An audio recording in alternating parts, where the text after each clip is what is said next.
Good morning, touring car fans, and welcome to Portimão for round one, race number 2 of TCR Europe in 2025. Yesterday was an incredible experience on circuit, and today I think we're in for an even better race again. The temperatures are high, but before we go any further, let's head down onto the grid with my colleague, Mr. Chris Stevens. Welcome to the grid for the second race of the weekend of TCR Europe here in Portimão. It's the reverse grid race, which means there's going to be lots of action to come. But before we get into that, I'm joined by Noel Chang from the So Light Indigo team. Noel, how have you found this step up from the Italian Championship here into the European Series? Like our past we've been through in TCR category, like started from back in 2018, TCR Korea, and then now we moved to TCR Asia, and then for the last 2 years we've been competing in TCR Italy, now here in TCR Europe. So it's gonna be our steps up. Every single year we try to move forward, so now we are here for TCR Europe. You've obviously come a very long way from South Korea. What is that like? What's the challenge of coming from so far away? Solar Indigo Racing tries to be challenging itself, ourselves all the time. So why not? Not we race only domestically, but internationally. So we've been racing so many years, back home in Korea. Now we've been racing in home soil of motorsports in Europe. So that's we are at the moment. Excellent. Well, good luck to you for this weekend. It's already been a very interesting weekend so far. Thank you for having me. One more comment. Thank you so much for all the Indigos around the globe, and then also Korean fans watching this live back home. And thank you for your support, and then stay tuned. Thank you. Excellent. We'll let you get on. Race is about to start. Thanks very much for having a chat with us. If you guys want to come with me, we're going to get a very, very quick word in with Max Hart on pole position. Max, you're back in Europe and right into the thick of the action. Yeah, I'm delighted to be here. I'm really looking forward to the race. I've no real plan. I suppose you can't plan in motorsport, so head down for the first few laps, and then we'll see where we are, and we'll go from there. Excellent. Thanks very much for having a chat with us. Paul, let's go back up to you. Racing action about to start.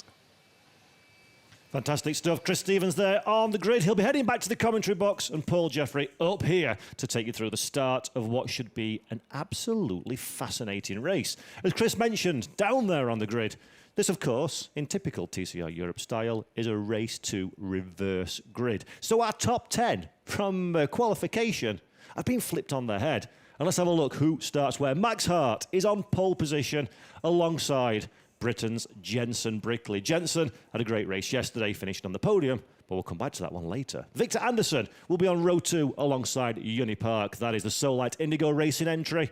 Yuni has a great opportunity to score big points. Teddy Clary, he'll be lining up in 5th position alongside Felipe Fernandez. Teddy Clary finished in 4th.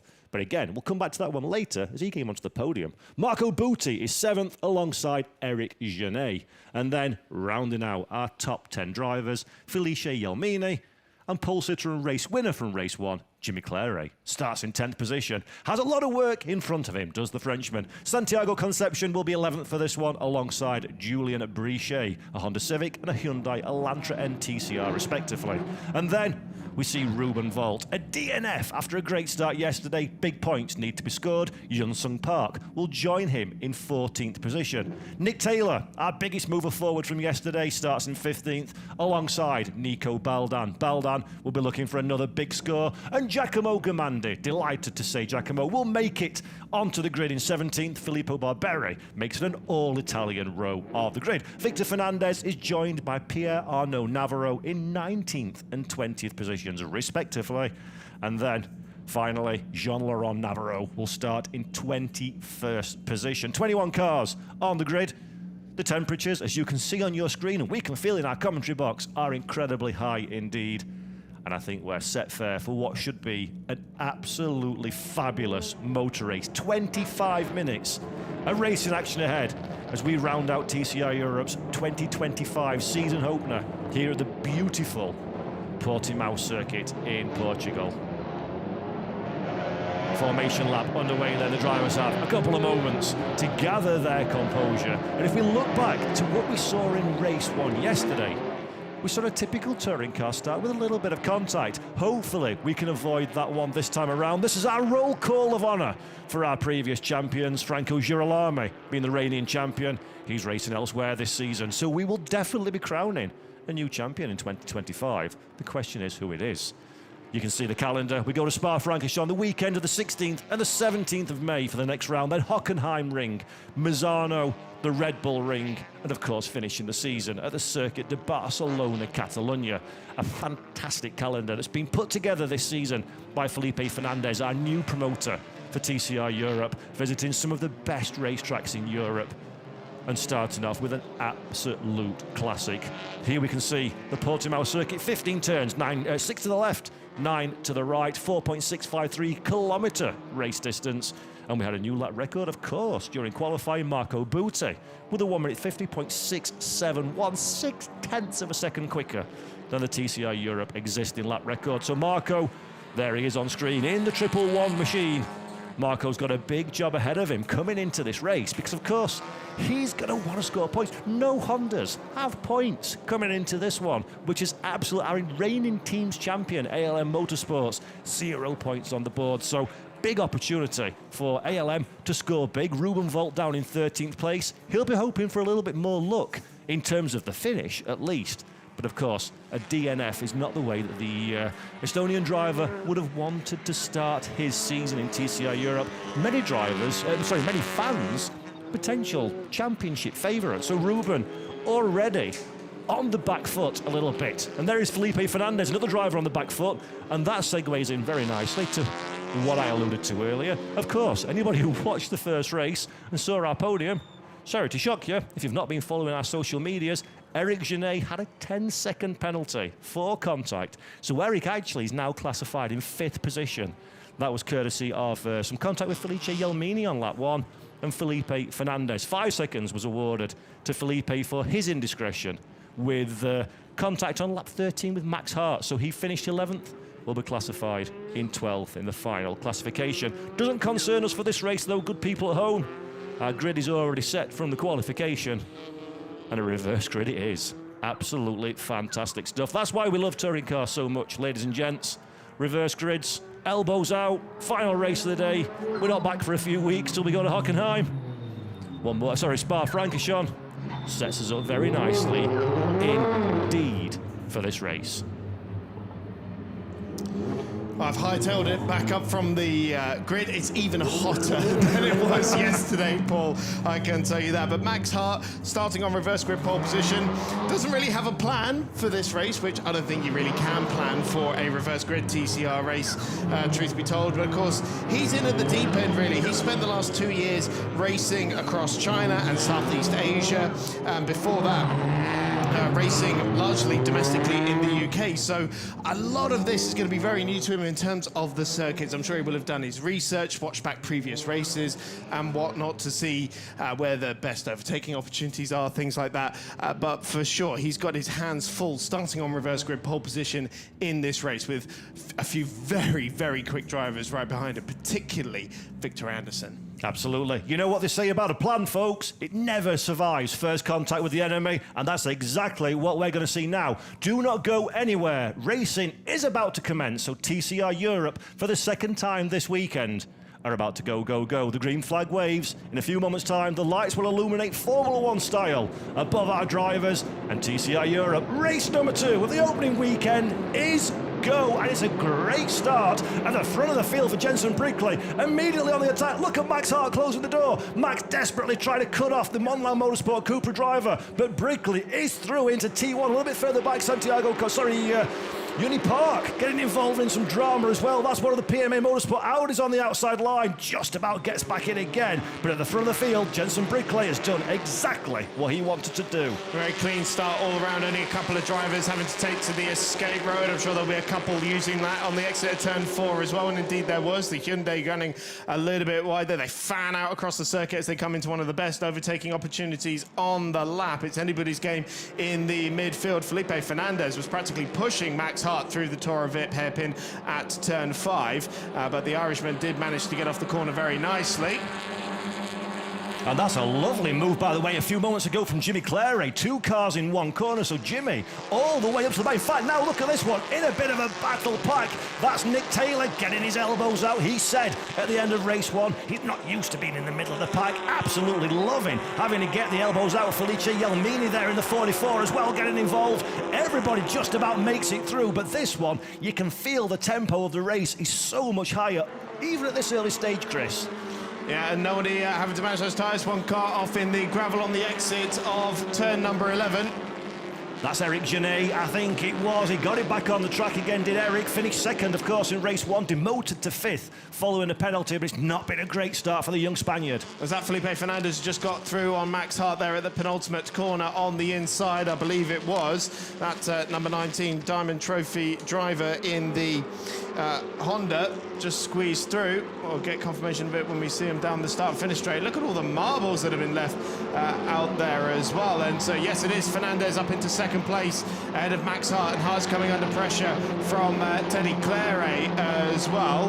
Of course, Teddy was one of the benefactors of Eric Genet's penalty post-race yesterday, so it was a double podium for Claret Motorsport, but there is contact down at turn 1. It just about gathered it up. And that is Eric Genet right on cue, making contact. Felice Yelmini, I think it was, yes. So Felice looks to be okay. Eric Genet going slowly off of the racetrack, so the Monlau Cupra driver looks like he may have attracted. Yes, there we go. That's a little bit of front left damage for Eric Genet, not what the team and driver ordered for this race, as by the way, Park just making his way past through one of the Hondas. Unfortunately, Chris, lots of touring cars on a track when they're all trying to find the same real estate. These things happen. Absolutely. You got Marto Butti side by side with Junri Park on the outside of turn number 7. So the Solite Indigo driver just about manages to hold the inside. We saw Santiago Concepcion in the door of Victor Anderson's Lincoln Co. This is the contact again at turn 1. And so Eric Genet, he's locked up into the corner, hasn't he? And bunged into the side of the Jalmini 44 there. Yeah, that's unfortunate for Eric. This is another instant. This that's is Teddy Clary. Clary. So what's happened? Junyu Park and Marco Butti getting a little bit of front to rear action as well further down the pack. Hopefully for Marco, that's not a repeat of race 1. So a few little bits of bumping and boring through the pack, as can be expected. And have a look at this one. That's Santiago Concepcion, the young Spanish driver, absolutely on his tippy toes. Ruben Volt trying to find a way past. Secondary contact between the two, and a third bit of contact. Nick Taylor, how sharp are your elbows, sunshine? That was brilliant stuff. Beautifully gathered the car. Nicky Taylor, the TCR Italy champion, very inexperienced, but no, not short at all on racecraft there. And he now pulls out to the outside as well. We've got side by side further up the road with Marco Butti once again trying to get around the outside of Junri Park. Side by side through 2. He'll have the outside line for 3 as well. It's very difficult to make that work. You see he's dragging some bodywork there as the Solite Indigo Hyundai. Butti on the inside. That's a lovely manoeuvre on the inside at turn number 4. And they're coming into a yellow flag zone as well. So that is a very, very well-timed move. And it is the 28 car of Eric Genet that is parked up at turn 5.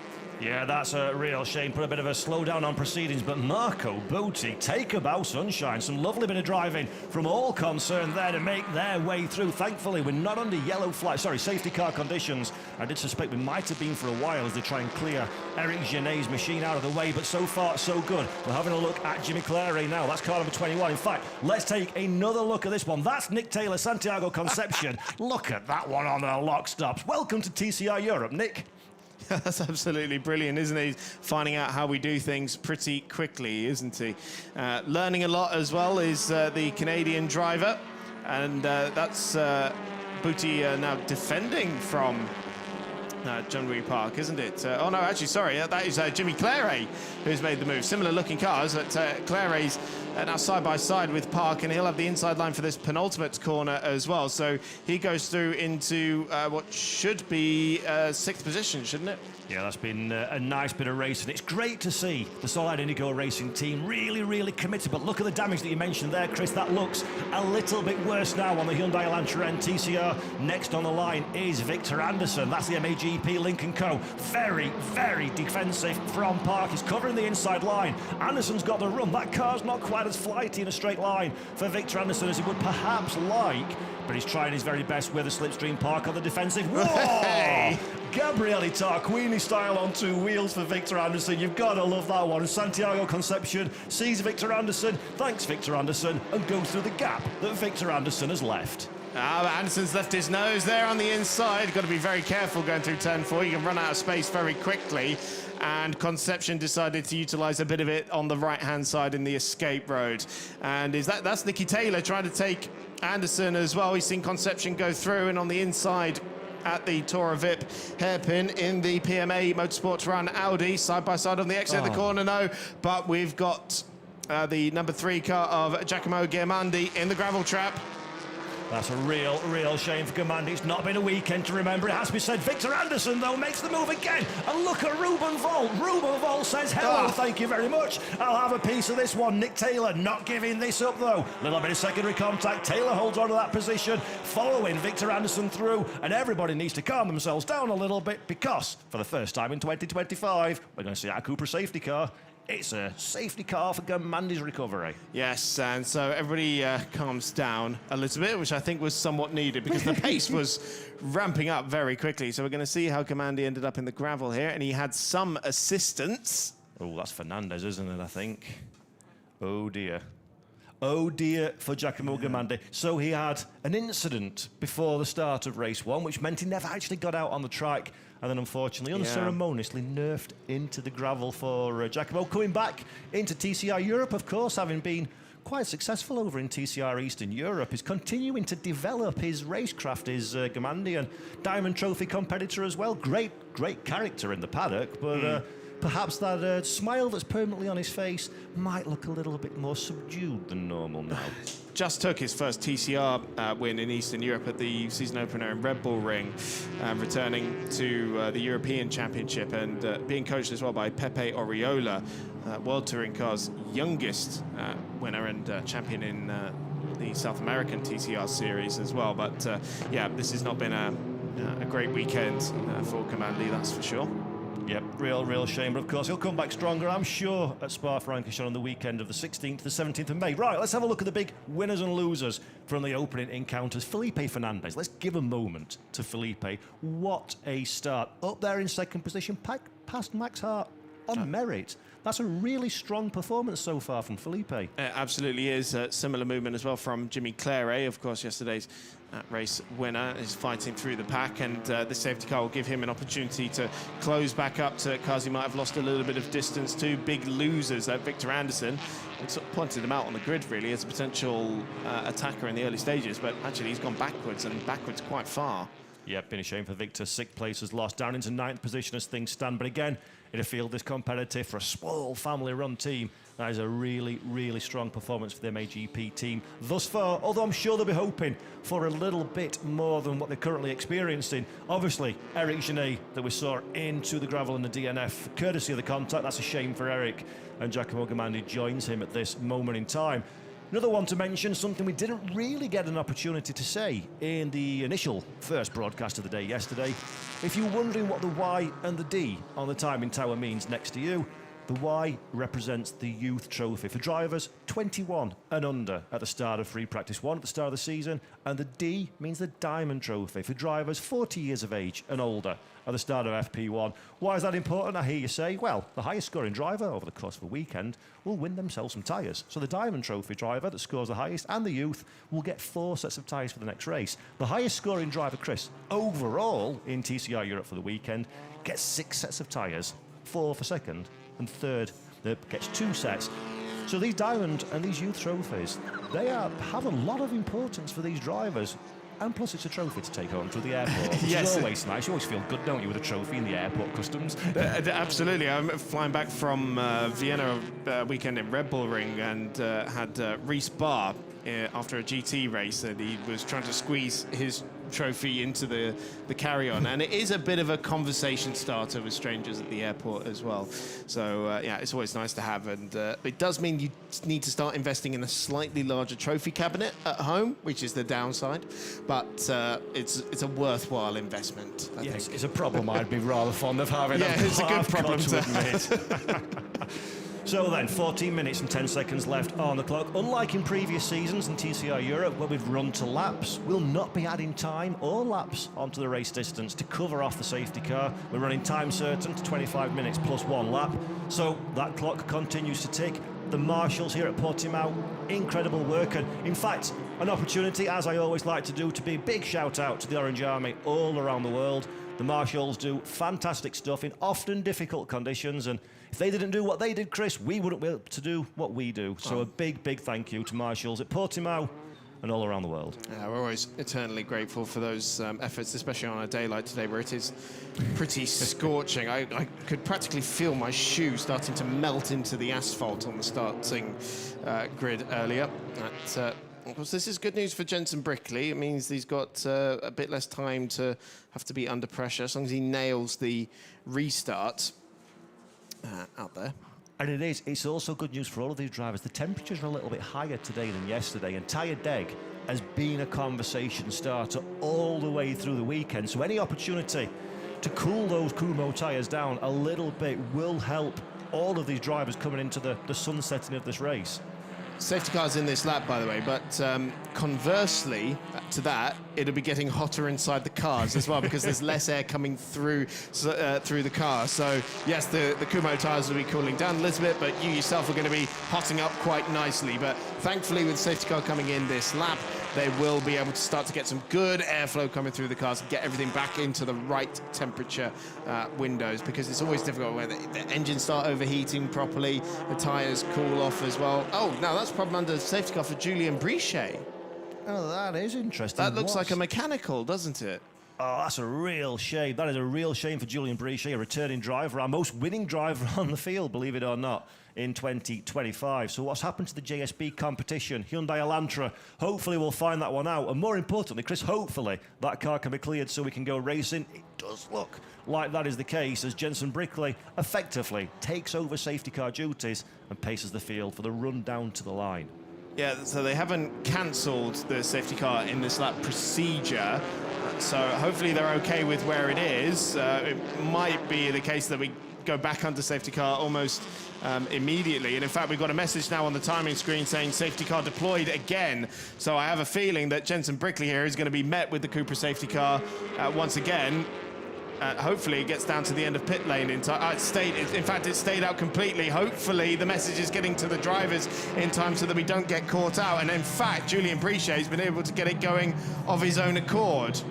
Perhaps he was listening to the commentary, thought it is a bit warm in the car and I'll have a little break and go for the beach for 5 minutes. But it is great news that Brichet's back up and running, and that does mean we should hopefully be able to reinitiate the race restarting procedure very, very soon indeed. A little bit messy. Everybody, though, managed to find out what was happening in good time, and we didn't have any shades of other safety car dramas that we've had in years gone by. Yes. Now, the big thing is, though, for Jenson Brickley, put yourself in the seat of that car as a racing driver. You've psyched yourself up to restart, and it all comes back down again.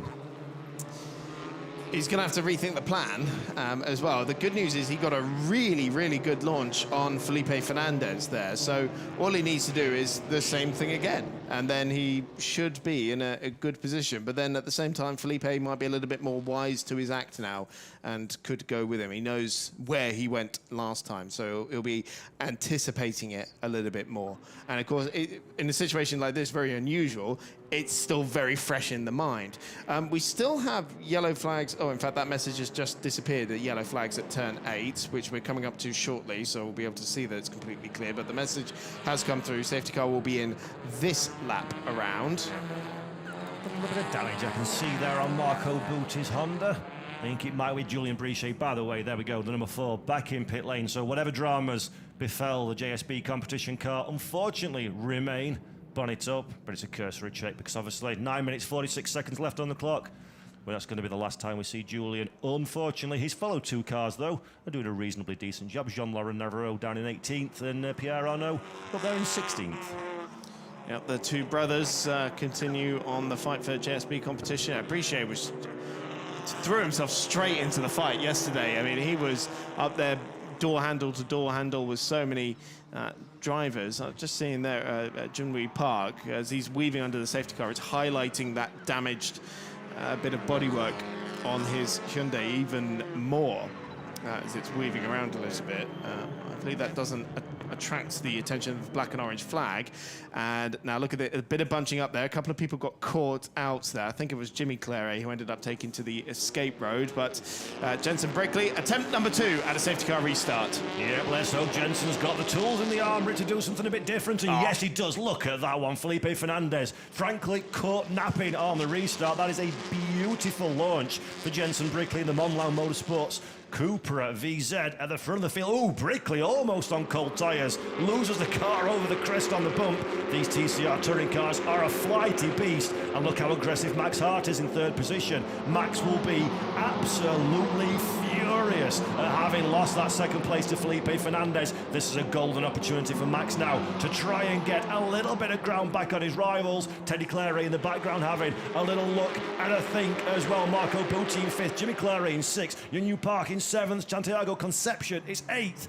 Then it's Victor Anderson, Nicholas Taylor, and pretty much everybody else. Marco Butti into the back of Teddy Claret in their battle for 4th position. And Butti going all the way around the outside of turn number 4. That's brave stuff. Runs out a little bit wide. Has he been able to get the momentum to stay ahead?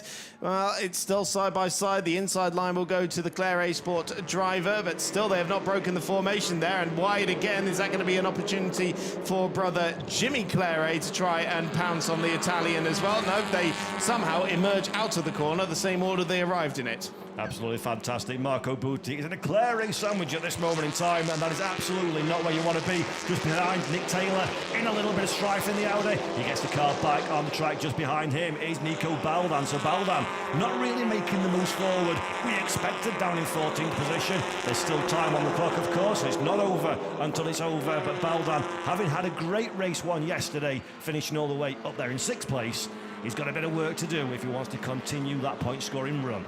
Side by side between, I believe it was Junwee Park and Ruben Volt. Further down the order in 9th position, Volt all the way around the outside of turn 13. And that'll give him the line into the next corner in that number 27 ALM Motorsport Honda, and does manage to go through. And now Park's got his brother in the sister Solite Indico car alongside him. The two teammates side by side into the final corner, and it is the second of them, Johnson Park, that comes out ahead.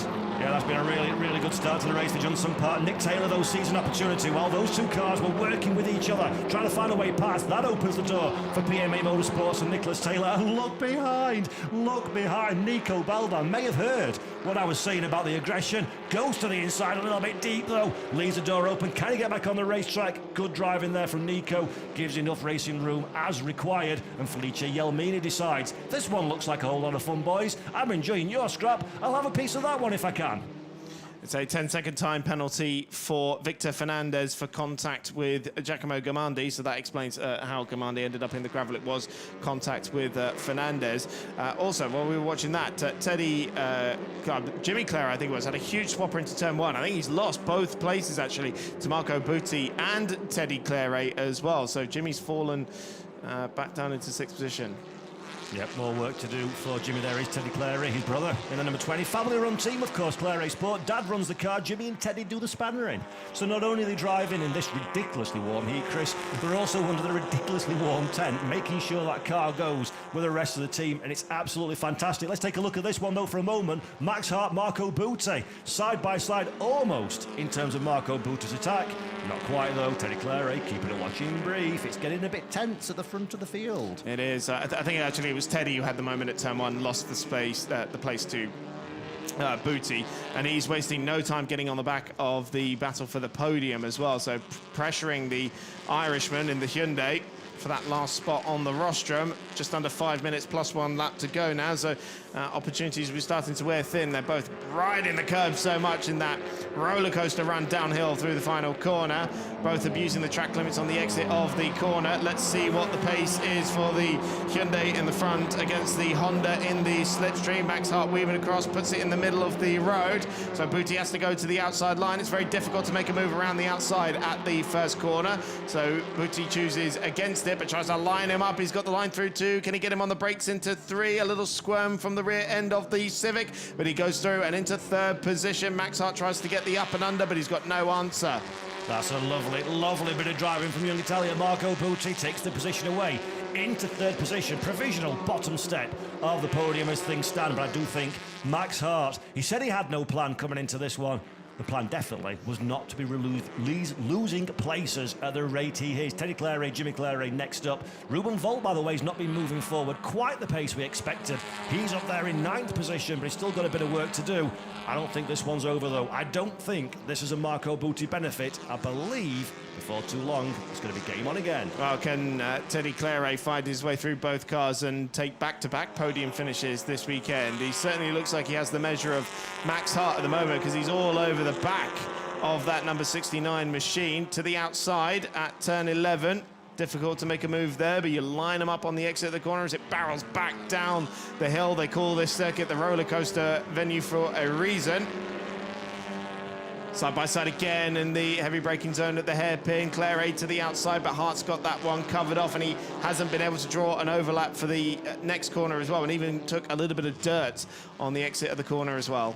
Yeah, great racing from these two then. Max Hart showing the aggression that we know he's got. Claret, though, has a little look. Will the Audi be a little bit spicier in straight line than the Hyundai? It has been showing that kind of form over the course of the weekend. The Audi is definitely quick. Oh dear, Max, that's Estoril that you've just turned up at. And now he's under big pressure. He knows that mistake could be costly. Look at that one. Schumacher-esque closing the door to the wall. Claret, no option whatsoever to go to the outside line. Will he try and get the cutback? Max is a little bit tight, does a reasonably decent job, but the door is so temptingly open for Teddy Claret.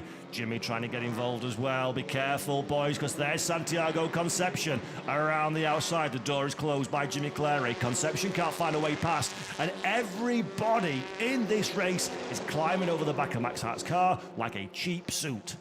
Claret's got a bit of a rear gunner there in the form of his brother, which sounds an odd way to talk about yesterday's race when a big dive from Concepcion, though, on the inside. He ruins the Claret plan, and that was rough and ready, but he gets it done, and Claret rejoins on the circuit behind Concepcion and just about in front of Victor Anderson, and in fact tries to retake the place, but around the outside of turn number 7 is never going to work. No, that's real good. Ruben Volt tries to find a door where there's no gap whatsoever. Thankfully for Ruben, though, he got out of that one a little bit late, but he got out of it. And look at Santiago Concepcion again, showing his nose to the inside. This is a young man that almost day in, day out gets better. And Marco Butti and Teddy Claret going for the move there as well, so change for the podium places, I think, there as well. And that was Jimmy Claret actually getting back through on Concepcion behind them as well. So it's all change on this lap. Yeah, fantastic stuff all the way through the field. Ruben Volt now trying to get a little bit excited, a little bit interested. Looks to the outside line. Concepcion, though, with the sister Honda machine. Not the same team, but it is the same car, of course. And I think Santiago Concepcion has the number of Ruben Volt at this moment in time. Well, there's a squabbling, though. That gives Victor Anderson an opportunity to have a little bit of breathing space. And let's take another look at what we've seen here. Santiago Concepcion, last of the late breakers, and a little bit more as well. What was Daniel Ricciardo said? Lick the stamp and send it. Yeah, absolutely brilliant. So it's Teddy Claret on the inside of Max Hart we saw there, but Hart's retaken the place, and Concepcion got into the back of Jimmy Claret as well. He managed to gather the car up, but look at it, it's so close for 4th and 5th, and for the positions behind as well. They're in their own battle. So again, Max Hart having to get his elbows out, and sideways there with Santiago Concepcion. I think he got a little tag there from Nicky Taylor. If anything, that helps him get the move done on Ruben Volt, and in the gravel goes the Solite Indigo car, and he was rather helped into that bit of gravel. He was indeed. Young-Sung Park, unfortunately, is the one that missed out a little bit there at the front of the field. It is going to be a move for fourth position. That is Clary to the inside. Max Hart gives him the racing room. That's a lovely, lovely pass by Teddy Clary up into fourth place now. Can brother Jimmy get involved and look a little bit further back? Ruben Volt using all the racetrack and a little bit more. And Santiago Concepcion, one of our youngest drivers, is absolutely hammer and tongs with Nico Beldan, one of our more experienced entrants. Baldan just went through. I think Santiago Concepcion is going to need a panel beater to fix his car. And, oh no, Nicky Taylor's parked up at the side of the road at turn 5. What a shame for him, as still Concepcion is not finished yet with this battle. He's falling down the order now because Filippo Barbari's gone through, and now the Solite Indico car of Johnson Park going through as well. So Concepcion might have some damage there that's starting to hinder his progress. Yep, it's looking like, I'm afraid, for Santiago, this one is game over. Yep, the telltale signs of blue smoke suggest that rubbing a bit of bodywork perhaps has rubbed a little bit too far. Let's have a quick look then at this replay. That is Ruben Volt, Concepcion at the front, Park getting on two wheels. Bit of contact between the two Hondas, I think. Good bit of control there, actually, from Concepcion to keep the car going. And well, that's a screenshot, isn't it? Absolutely. For a keeper. I hope there's a photographer that managed to get that. So, excuse me, it was Ruben Volt who got into the back of Concepcion, and then it's Nicky Taylor and Johnson Park, and shortly after that bit of contact, Nicky Taylor would park up at the side of the road. So I have a feeling the two are linked, but somehow, Paul, we're already on the final lap, and that is Santiago Concepcion. If there weren't already problems on that car, there definitely are now. Still side by side for fourth position with Teddy Clary trying to get around the outside of Max Hart here on the inside line at turn number 4. This should be the way through for the Frenchman, but he's got Victor Anderson for very close company. Excuse me, that's Jimmy Clary for 5th, because Teddy's already gone through. 3 wide going into the hairpin now. It is Jimmy on the inside. Anderson gets Hart around the outside, tries to get Clary as well. And if he finishes this move here, then I think he's going to get done for passing off the racetrack. But let's see what happens when they get into the right-hander at turn number 7. He tries to get that Lincoln Co on the inside, but Clary just about fends him off, and Hart is trying to retake the place, but no way through. So that was all playing devil's advocate with the regulations there, I think. Indeed it was. Exciting racing all the way through the field, and Jimmy Clary gets it done. I don't think it's over, though, for Victor Anderson. He's got to be very, very careful. Great stuff up there in 7th place. That's Max Hart trying to have a look around the outside. You don't want to be doing that one when Ruben Volt is in your rearview mirror, because Ruben does not need inviting twice to find a way past. Goes defensive, does Max. Ruben tries to have a look, but at the front of the field, Jensen Brickley on his full season debut. He came to us in Valencia last year, didn't have a great time of it, had a wonderful race 1, but Jensen Brickley in race 2, TCR Europe, round number 1 at Portimão for Monlau Motorsport, flashes the lights, takes the checkered flag. It is a victory for Jensen Brickley. Felipe Fernandez and Marco Butti round out our provisional podium sitters. Everybody else is behind, headed by Teddy Clary, Jimmy Clary, Victor Anderson, Max Hart, Ruben Volt, Nico Beldan and Filippo Barbari. Oh, what a race, Paul. That was absolutely fantastic. Action from start to finish. There's plenty of contact that's been noted by race control, so there may well be some changes to the result post-race. But what a drive from this man. Jensen Brickley from the pole position slot. From the front row, I should say. The start he got to try and battle past Max Hart as well was absolutely sensational, and probably a defining moment in his race. Absolutely. Won it out there on the racetrack, did Jensen Brickley, and that is a fantastic performance. The British driver absolutely delighted to be in TCR Europe in 2025, really enjoying his time in Portimão and enjoying his time in the Monlau Motorsport Cupra team. Of course, when we came to TCR Europe last season, he was running a family run adventure. Now he's with our reigning Drivers' Champions team, and I think he's picking up pretty much where Franco Girolami left off in 2024. Absolutely. Fantastic result. So then let's have a look at our provisional race 2 results. It is Jensen Brickley from Felipe Fernandez, Marco Butti rounding out the podium. Teddy Clary just ahead of brother Jimmy in 4th and 5th position. And then Victor Anderson at the death sneaks through into 6th. Great performance from Victor. Max Hart and Ruben Volt are 7th and 8th places respectively. That's a good result for Ruben to get some points finally on the board. Down there in 9th is Nico Baldan. Good comeback drive just ahead of fellow Italian Filippo Barberi, both the Icoa racing cars. 9th and 10th, Johnson Park in 11th, just ahead of Felice Yelmine. Unipark in 13th. Pierre Arnaud Navarro finishes in 14th, just ahead of brother Jean Laurent. And then as we head a bit further down the running order, it is Victor Fernandez, the last of our running drivers. Santiago Concepcion, Nick Taylor, Julian Brichet, Giacomo Gamande and Eric Genet, unfortunately, don't make it through to the flag. Yeah, so for Eric Genet, we saw getting his elbows out, and it was a shame for Gamandi as well. This is what it's done to the Drivers' Championship. Still Jimmy Claret at the top of the standings, but Jenson Brickley now just 3 points behind the Frenchman. It's Claret 1 and 3 at the moment, with Felipe Fernandez after that 2nd position in that race, 4th in the championship. Victor Anderson, no headline results, but consistency there, putting him inside the top 5 as well. Yeah, I think we've got a really exciting championship on our hands here, haven't we, with multiple manufacturers winning and multiple teams, and this should be a really interesting fight, as that's a heck of a podium we put together there as well, isn't it? Oh, absolutely. It is fabulous to see. We promised you a great race, folks. So Yes. a great race we did have. So there we go then. Let's have a look at our first-time winner in TCR Europe.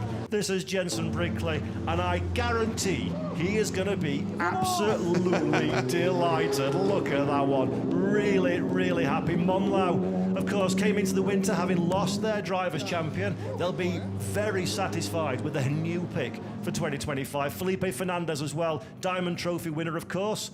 Happy with 2nd on the grid, and there we go. Big hugs with the family. That's Jenson. Really, really pleased with, and so he should be, Chris. It's been a very good day's work. Especially after he had such a good run in the Spanish Championship last year, in his first season racing outside of the UK, wasn't it? So learning an awful lot, and now taking another step up into the European Series. Again, a lot is going to be new to him in terms of the circuits, but yeah, he's absolutely nailed it out there today. Yeah, really fantastic, fantastic stuff. And this is, again, one of the things I've said many, many times about TCR Europe in 2025. 2 youth drivers on the podium. Yes. We say youth because they're 21 and under. And you assume that's the future. It ain't the future, Chris, it's the now. That's right now, isn't it? Yeah.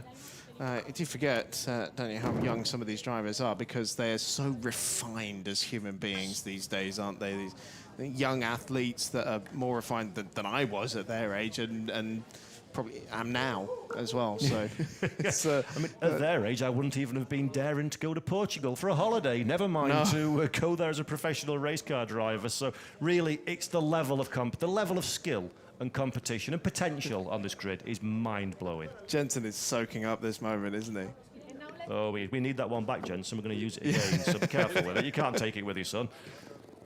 Yeah, he loves his motor racing, does Jenson Brickley. He's been really, really happy all weekend long just to be in the paddock and be competitive and enjoying himself. And a victory and what essentially was a P2 post-penalty in race number 1. Yeah. That's a very good start.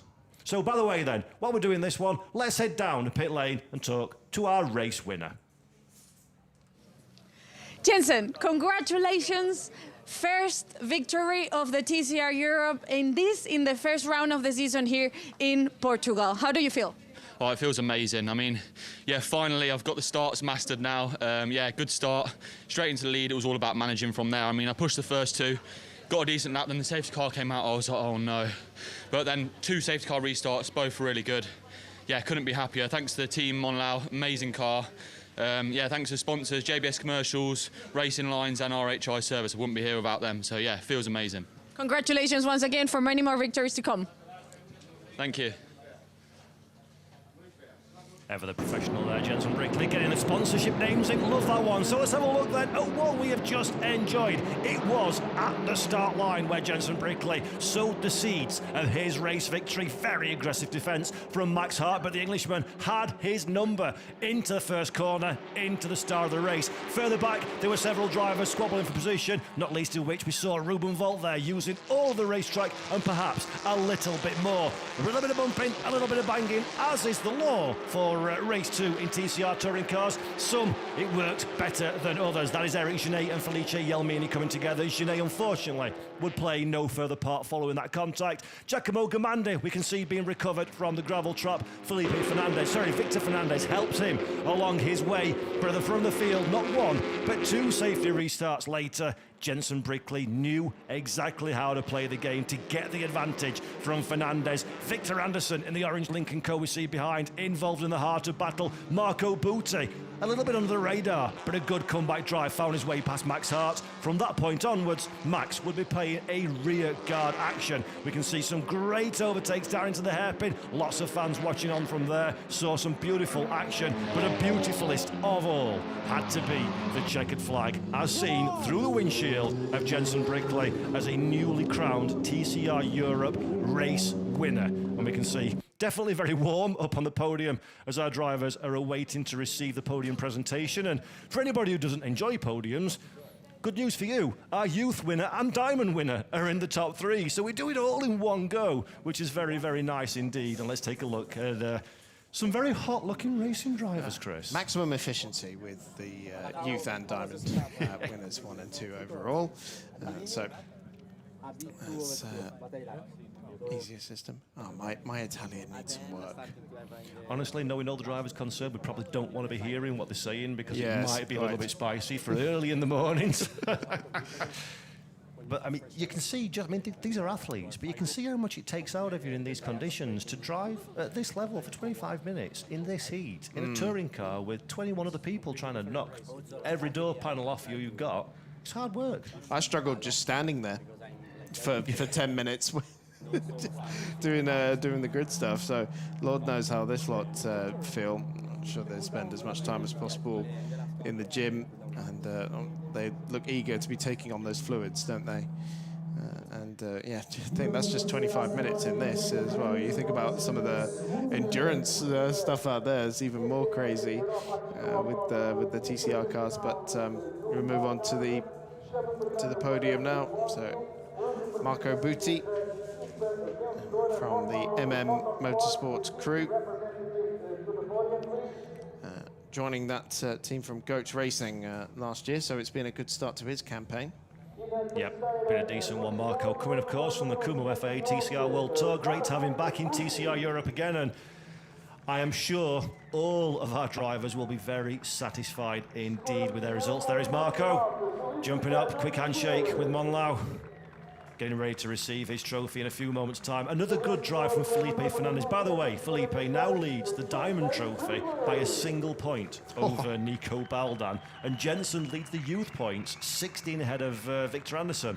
I dare say Jensen, though, probably more interested in the overall title standings. Absolutely. Felipe, another driver coming over from Goat Racing last year. But let's hear the British national anthem.